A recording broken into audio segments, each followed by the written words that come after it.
Lep pozdrav! Uši, polži, gosence, mravlje, nadloga vrtičkarjev. Danes vam bom pokazala oziroma predstavila en domač pripravek, ki ga lahko naredite zelo hitro, predvsem pa poceni. In kaj je glavna sestavina? Čili. Čili lahko v bistvu sami vzgojite doma, lahko pa kupite takle v tehle kosmičih, zdrobljenega ali mletega. Lahko vzamete tudi en takšen, kako se reče, tisti kajenski poper, v glavnem pekoča paprika, čili. In to je, bom rekla, en tak glavni odganjalec uši, mravlj, predvsem pa tudi polžev, s katerimi vem, da imate kar precej težav.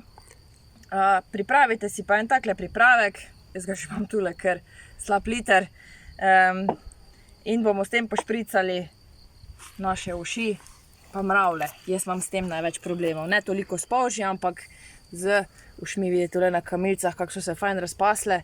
No, nekaj sem jih že pošpricala, čez noč bojo popadale dol. In pripravi se tako, da rabite 2 žlici čilija, 2 litra vode. Čili namočite v 2 litrih vode, torej lahko za 2-3 urce, če rabite en hiter pripravek. Če pa pozabite na tisti pripravek, se lahko pa namaka tudi nekje 24 ur ziher. Preprosto precedite in potem v špriclo špricate. Fajn je, zato ker deluje, torej pekoče je in deluje proti vsem tem škodljivcem. Deluje pa tudi protibakterijsko, torej deluje tudi protiglivično in pomaga tudi pri tistih rastlinah, ki so nekako bolj nagnjene k plesni, torej da rade plesnevijo. Poleg tega je čili zelo bogat s temi beta-karoteni, z raznimi drugimi učinkovinami, ki delujejo na rastline krepčilno in jih na nek način, tako da neko gnojilo, v glavnem jih krepi, da so rastline veliko bolj odporne in bolj zdrave.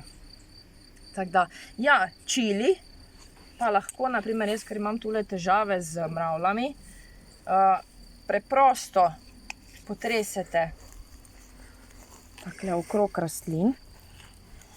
Nekako bo tudi odgnalo mravlje in pa, če jih takole potresete okrog rastlin, odžene polže.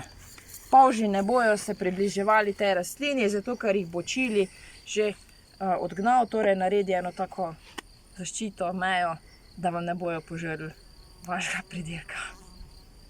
Lep pozdrav!